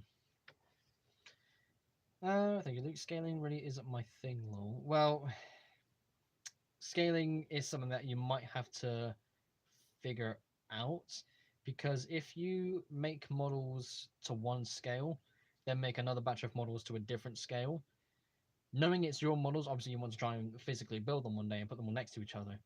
It's going to be very odd to see two different sizes and scales, because what was it Will also said? It was Will that said this, where it was when I made my blue coronation. That was 8 studs wide. It was very similar overall to how I made all my other ones, but the only major noticeable difference was the details in front of the tender wheels. And I said, maybe I'm tempted to take things to an 8 wide scale because, it does look pretty good. And he said, just pick one scale and stick to it, because ultimately everything around it in that scale will work. So, yeah, if you're going to build 8 wide, everything else will have to match the 8 wide scale. If you're going to build 6 wide or 7 wide, it would have to respectfully match that. Because if you make an 8 wide Gronk and then make a 7 wide tender engine, that's not correct. Again, I know I said a moment ago that a Gronk is much bigger than you realize, but it's not that massive. So I hope that makes sense. I mean, scaling, I know, isn't your thing, and I suppose that's something that you will learn and understand as time goes on. I think for me that was okay because, again, having made so many train models in the past, I slowly but surely got used to the idea of, okay, coaches are supposed to be this long. If a train is 7 studs wide, I can get more detail in and actually looks more to scale to what it actually should look like. So you've got, again, I've seen your digital models and you have an idea of what the scale and size of something should be, but the consistency does matter. Again, I think you only really know that when you physically brick build something. Knowing that you have a lot of digital models at the moment, it could be a bit difficult, and I can totally understand that. But yeah, I think this is really as far as I can say on such an issue. I feel very out of breath again. Oh man. Right, let me get rid of that tab showing the pictures of the grunks. I tell you what, as well, when you eventually, can I, on Discord, can you post files, like actual files, things you can download? Because if you can, I've got a little treat for you, because I still have the digital file. Oh, pardon me again. Oh, that's actually getting really annoying now. Yeah, so what I was going to say was I have the digital file from my 08 that's still on my computer.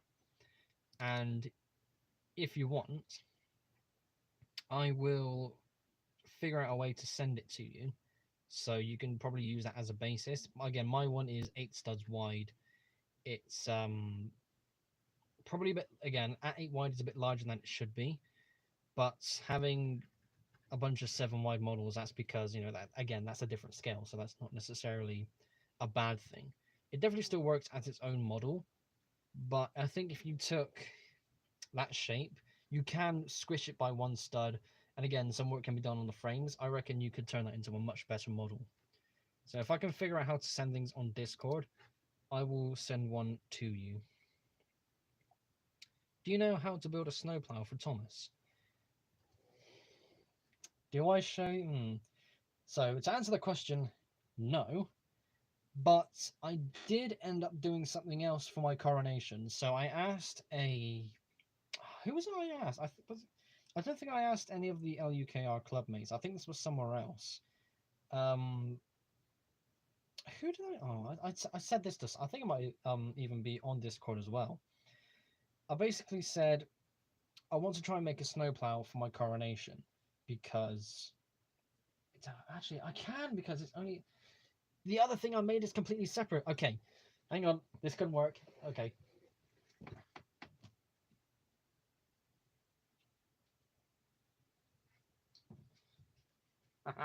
The other thing I made is a completely separate item, so therefore I'm not spoiling too much.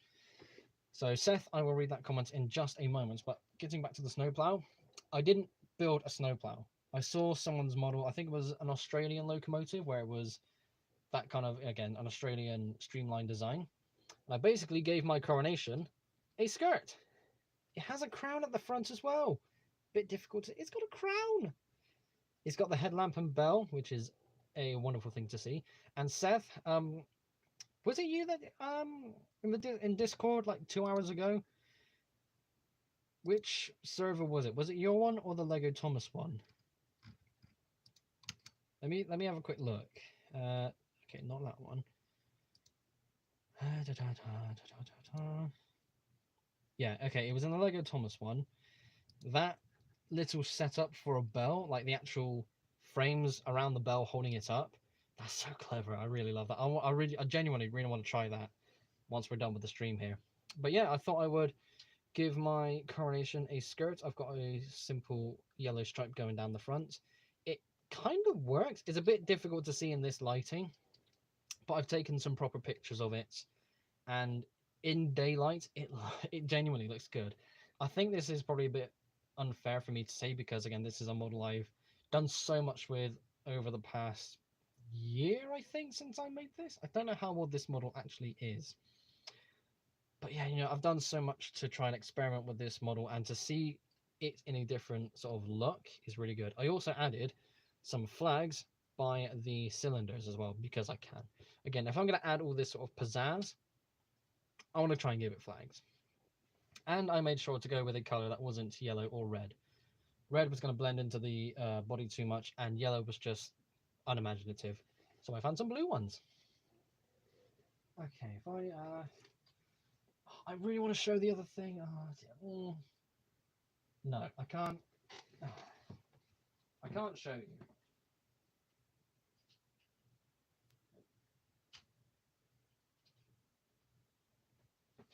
Here we go. So that's back on the track over there. Again, I'm really eager to show you, but I think I should save that for its own video, because again, it's a completely separate model and it creates its own look. and trying to hold two things. Again, it's possible. It's to go with the coronation. Seth, I think you saw that. I think you saw this as well somewhere on Discord too, where I was very eager to show you. Well, not you, but I had to show someone. Was like, oh look, I made a thing. I definitely showed the LUKR clubmates as well, and they had their fun, kind of laughing at and with it. So yeah, that's as far as I can say with that. Okay, what was it you said a moment ago? Yeah, I'm definitely considering keeping engines 8 wide, but I can't say the same about a rolling stock. I'm like that as well. For the longest time, my rule was locomotives are 7 wide and rolling stock is 6 wide. That's not a thing anymore. 6 wide rolling stock looks, well, it doesn't look bad. I mean, it does look wrong, but not necessarily bad. But that's only because I have my 7 wide engines now. Some wagons you can get away with, again, like open plank wagons, they're small wagons anyways. But my coronation coaches, I brought them out to 7 wide, and it looks so much better. It really does. So yeah, I think some wagons you can, like smaller wagons, you can get away with keeping them at 6 wide, but 7 up for everything basically. It works so much better. If you're going to keep your engines 8 wide, then I will send you the file of my 08, and you won't have to really worry about modifying them. Well, you might want to modify and customize them, but I think fitting in your 8 wide fleet, my version of the 08 would fit in quite well. So, okay. I'm out of breath again. So much talking, so much excitement. My goodness. Okay. We still have 10 minutes to go.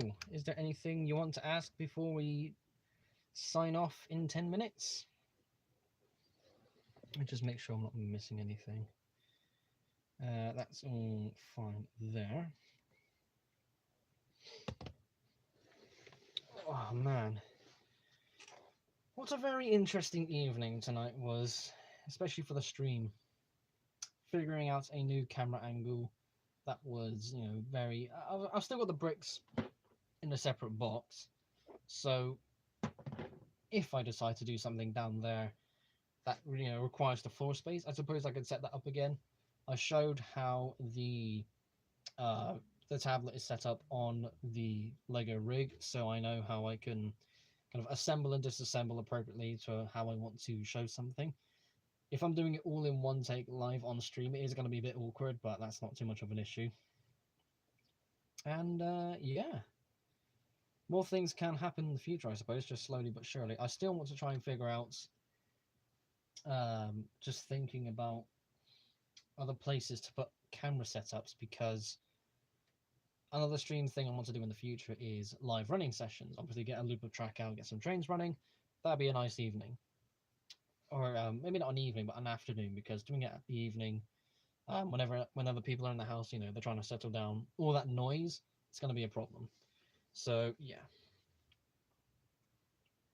Still, it was a pretty good, interesting experiment, if anything else, to figure out how I'm going to position the tablet in the first place to actually view the floor. I might be able to use like some of these boxes here that I used to store some Lego parts in as a way of holding the rig, or rather placing the rig onto there to get a better view of the floor. I just have to be careful about how I'm doing it, but I think it's still possible. It's yeah, it's been a pretty good evening. Some people have definitely come and gone. A 2-hour stream, though, I don't think could happen again, because this was a bit exhausting. Again, I can feel my lungs feeling. When you breathe in and you got that sort of stretched feeling along there. That's what I'm feeling now. I've had that feeling for the past 5 minutes, trying to talk and explain some stuff all in one go. It's definitely a bit exhausting, and all that trapped wind as well. It's not done me any favors either. I can still feel that sort of, it's not a sickly feeling, but that sort of feeling in my throat here where a burp is coming. Drinking this doesn't necessarily help either, but at the same time, who cares? Ah, lovely stuff. Lovely bass. It might be worth ending early unless anyone else is still in chat and wants to ask a question. We still have 8 more minutes. Would you build Hector? Ah, that's not a bad idea, you know. Hector. Hector. Nice big hopper wagon. I have a few hopper wagons, but this proper big one, just for what it is alone, will be an interesting thing to have on my railway. I might make at least 2 and have one of them be Hector. Oh, that's tempting, you know. That is very tempting. Tell you what I'll do. I'll put that on the to build list. Where is my to build list? Is that at the bottom? Yes. Rolling stock. PDD Hector. And the appropriate wagons. Plus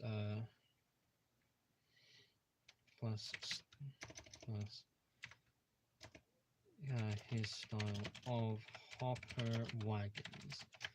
There we go. Because I have a few, or I have 3 small blue ones that came with an old train set. But some bigger ones would definitely be worth making.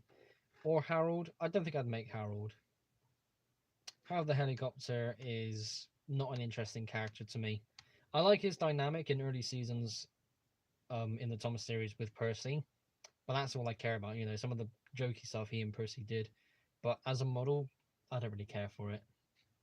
I still think Harold's face looks so weird because it's built into his body instead of having a separate face, attached onto it. So I can get rid of the Google image thing there. Harold, sadly no, but Hector, very tempted now. Very tempted. I have to think. I was gonna say let's open a new tab and find out what kind of hopper wagon that Hector actually is. I think I'll do that. Oh, something happened. Are we here? Are we live? Something just happened with the tablet and it said I'm live again. Oh, there we go. So, okay. We are close to the end anyway, so I'm not too fast, but that was very odd to see what just happened there. Okay, so to anybody who doesn't know, I stream with my tablet. It kind of buffered for a second and it once again said you're live. And because I've got the stream in front of me on my PC, I did just see a sort of a jump between takes, I suppose would be the best word to use for it, from before and after that jump. This gets weird sometimes, you know. This is just really weird. No one noticed the knuckle coupler.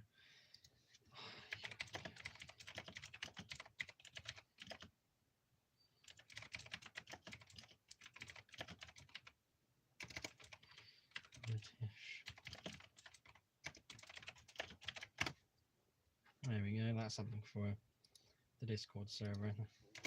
Sorry, I was just going through the tabs and I just realised something that was in one of the Discord tabs that I had open. Let's see how long that takes to change.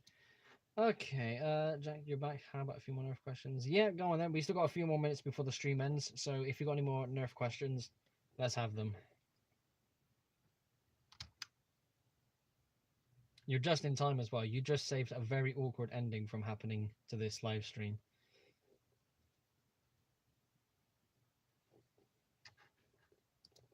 Can't wait for him to reply as well in the meantime. Right, what you got? Come on. Just gonna be some more verses, I suppose. But these verses are good because it definitely gets you thinking. Let me slowly wait for him to type in the chat.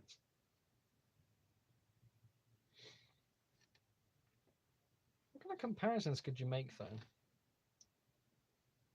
Oh, the verses. Oh, that was a video thing I did as well. I did some Nerf versus videos back in the day as well. One I remember doing was the what was it? The Raider. That's what it's called. The Raider.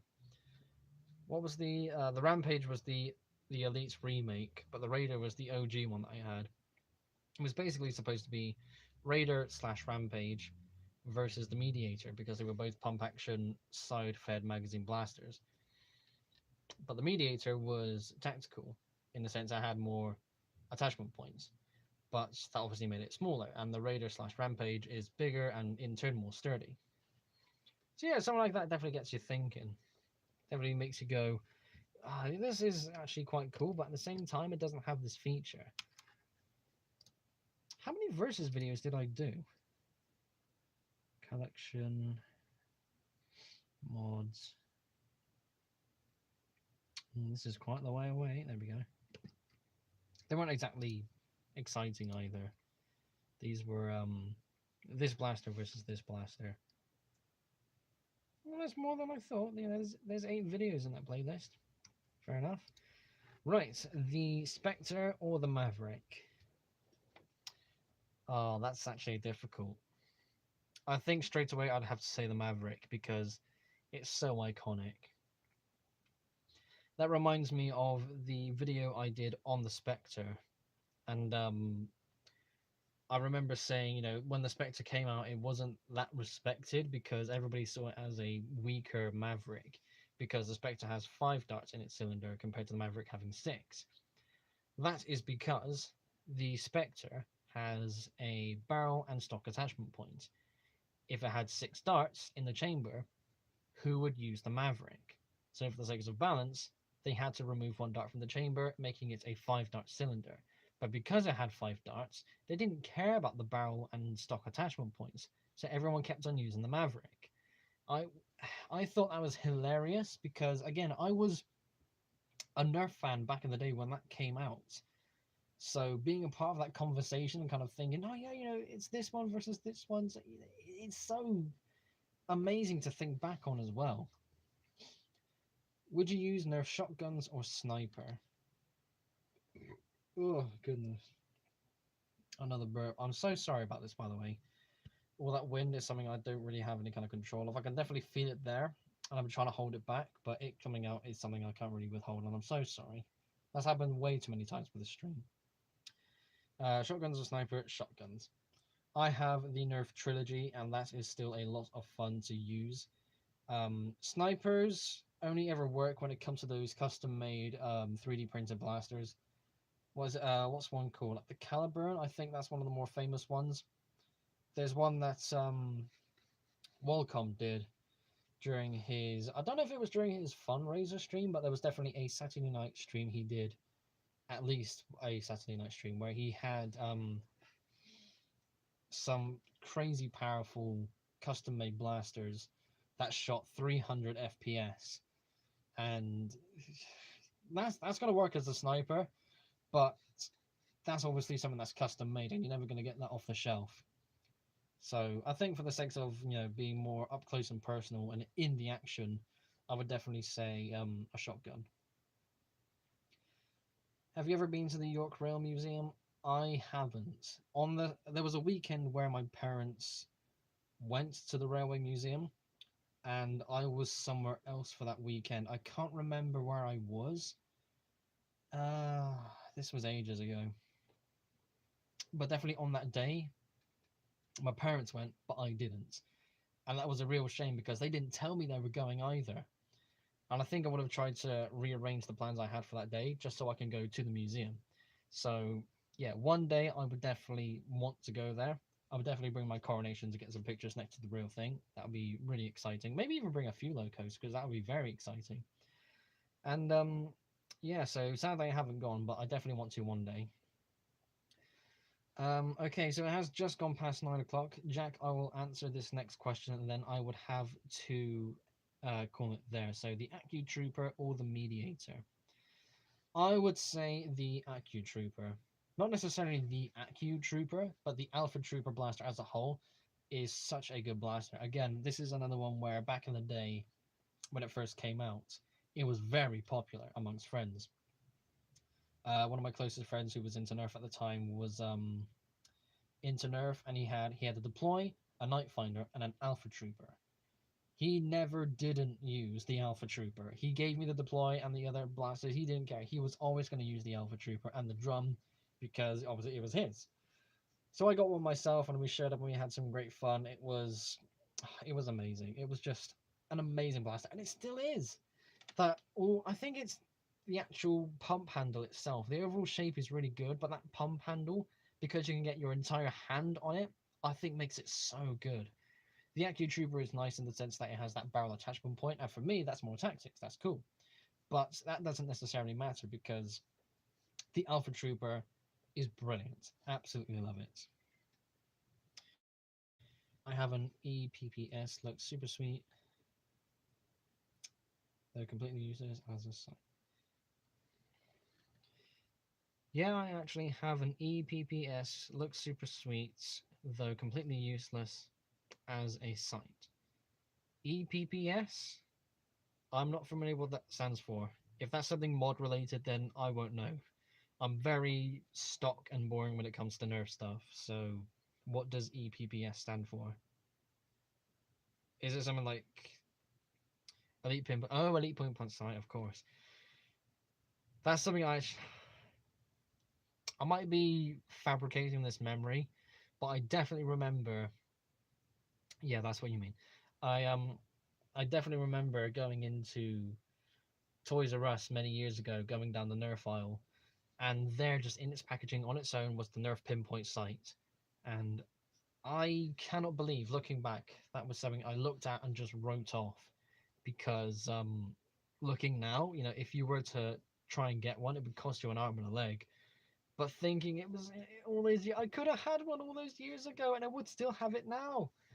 But just damn it! If only I grabbed one. Okay, so it is now 5 minutes past 9, and I need to end the stream here because if I keep going, I will never stop, basically. So, thank you all ever so much for tuning in. This was a 2-hour stream tonight. The first hour was experimental, the second half was standard. Next week, I don't know if I could do Saturday night. Sunday night, I can definitely do. But Saturday night might be busy, but I'm not too sure. And again, it's the sort of thing where, given what's happening because the Friday night is a family member's birthday, dad's birthday, basically. So we might end up doing stuff on Saturday night, including the evening meal. And in turn, if that's the case, I'm going to end up doing next week's stream on Sunday. So at least it still, comes around, but I still want to try and push for these streams to happen on Saturday nights because that's the most optimal time in the week for me to do these streams. I won't do the experimental thing again, at least not for a good long while, because that was fine, but focus was more there than it was here. And I want to make sure I was still able to interact with people in chat, but there were times where I got a bit quiet, and again, I couldn't help but feel a bit subconscious where I thought, this feels a bit boring. I don't know if people are sticking around. So yeah, in time, I will experiment more with these streams, and we won't really know what happens on these streams until it happens. On the day like today, for example, where I said, got something special planned. That way, we will only know that something like this could happen again. But until that happens, thank you all ever so much for tuning in. These live streams will continue to happen. They're getting back onto a more weekly basis compared to how it was when this first started. In turn, that does mean Friday and Sunday night streams will be happening, which is a bit of a shame because this is a Saturday night show and it's supposed to be a Saturday night show. So actually doing one on a Saturday is just wonderful. It feels like we're back on track. So thanks again for watching. Be sure to like and subscribe if you haven't already. I will see you all soon enough. Take care, everyone. And there we